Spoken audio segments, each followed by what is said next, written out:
Hi, I was recently asked to work on a project that I can't talk about because it's still pretty much under wraps, and it was for a good cause, and I can't really say much more about it. But the challenge I had to do, I needed to show a bee with its butt waggling. Okay, apparently bees do that. They communicate in the hive when they're all swarming in a hive.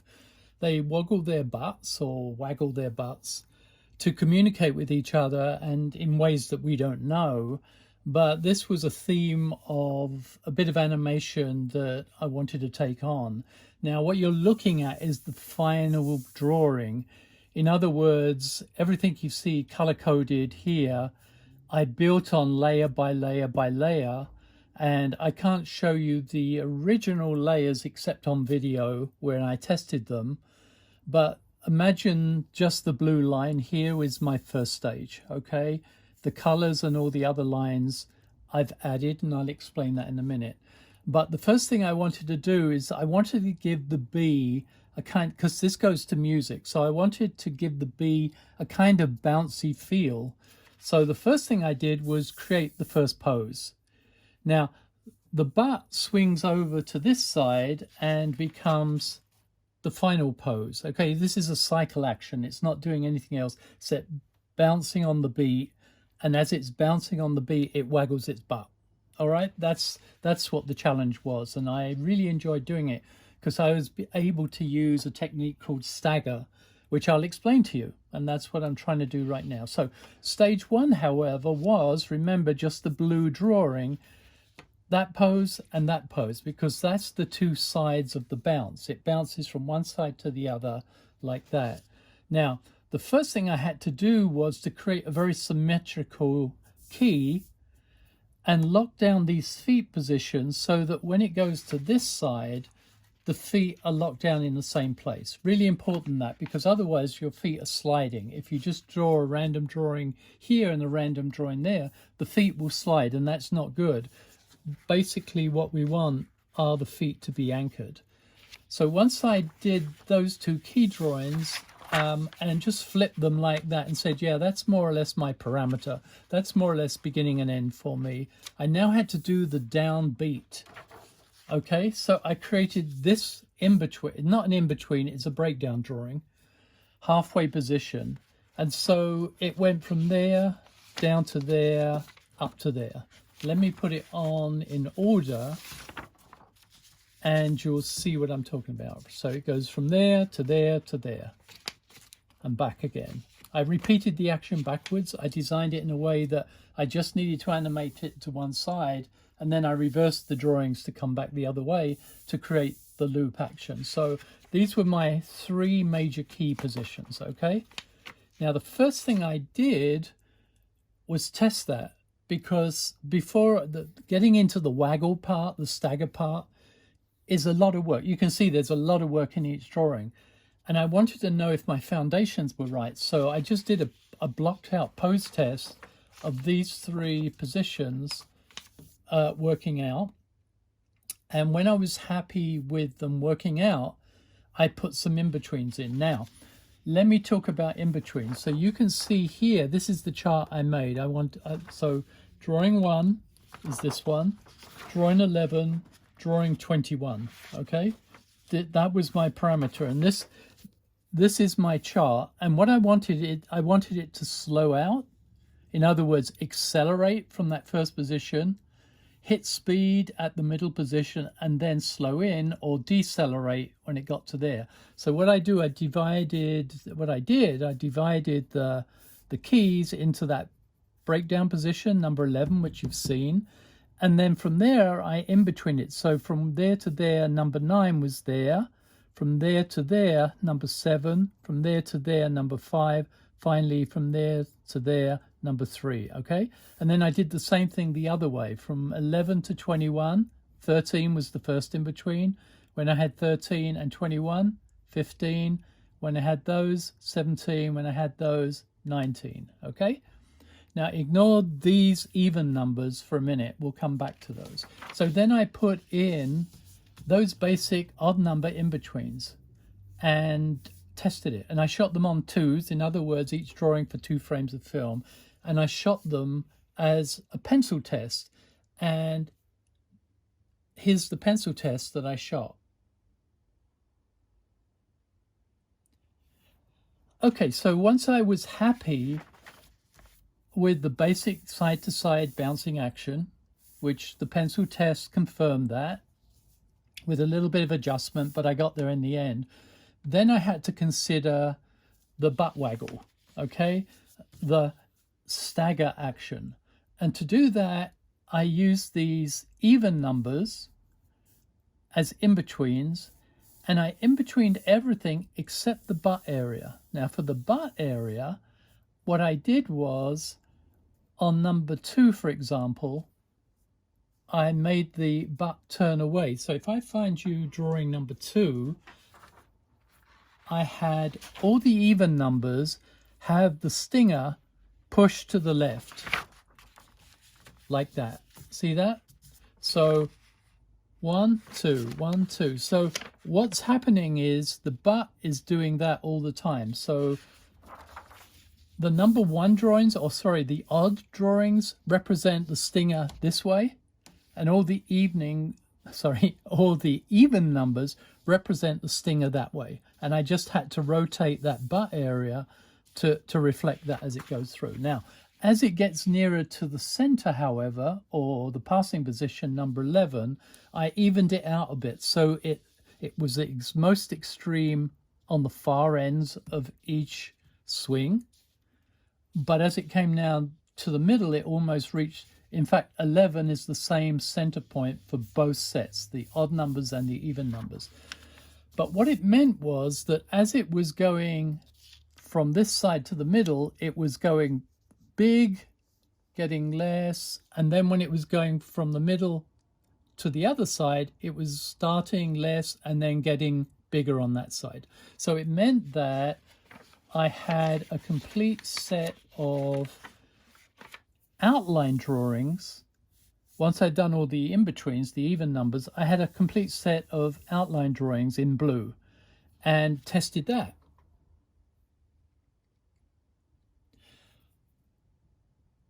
The thing to remember with pencil tests is that without color, they look incredibly wild. In fact, also they look faster. I tested this out years ago when I was looking at old Mickey Mouse films, and I saw Mickey scrabbling down a street, and I wanted to know how they did that. So what I actually did, I managed to get a copy of the film and back projected it onto a tracing area, and I traced every single drawing. And then I filmed the trace drawings of Mickey and compared the two. And when I looked at them, I can't show you them because I don't have them anymore, but when I looked at the pencil animation of Mickey, it looked far faster and far more wild than the color version. And it led me to understand that when you're looking at pencil lines moving, your brain can't coordinate, can't feel the flow of the movement as well as when it's filled in with color.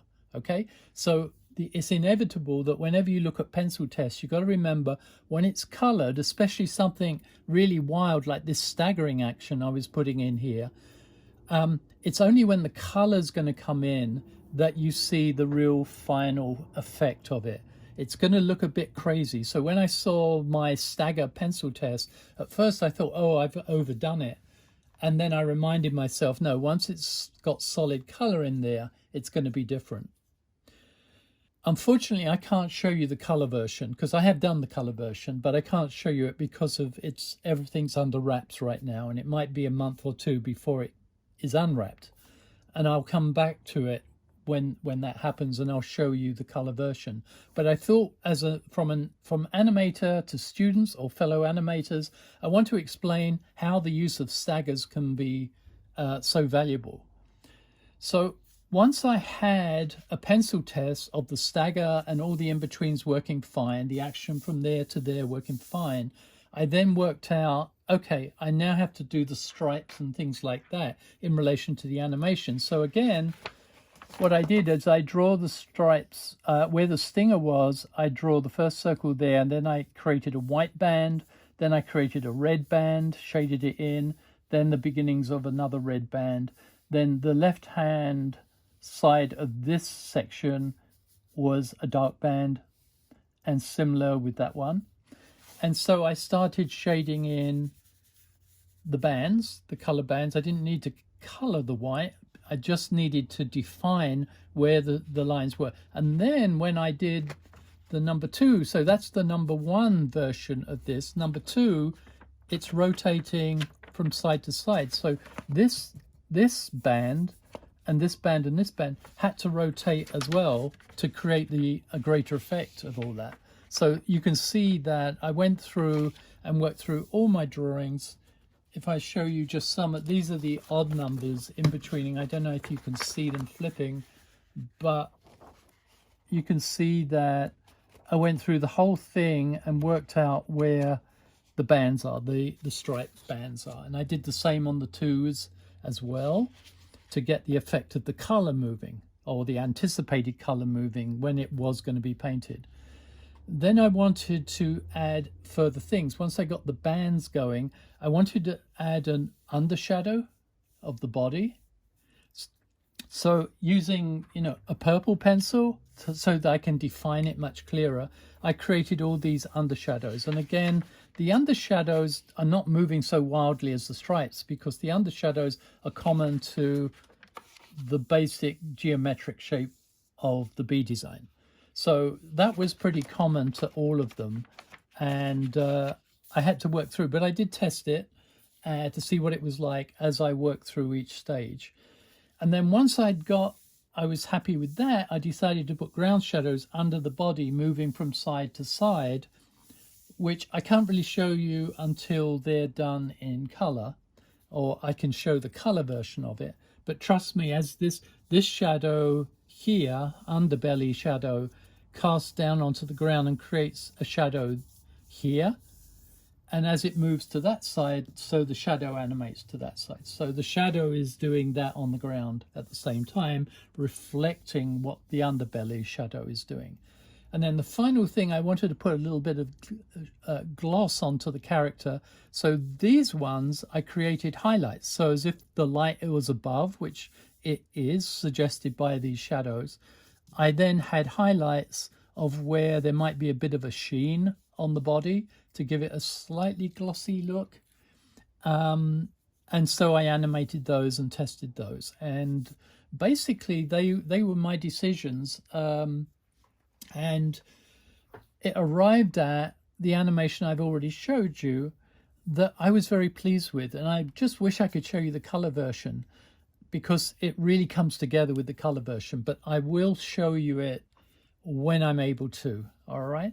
But in the meantime, I just wanted to share this technique, this traditional animation technique, whereby you animate and test everything on the odd numbers, and then you in between it and change one element of it in relation to everything else, so that you create this stagger action going backwards and forwards, backwards and forwards. Staggers can be done in many different ways, but in this case, I had the butt moving backwards and forwards, and then getting bigger and bigger on that side. So you get the real effect, that side, and it calms down in the middle.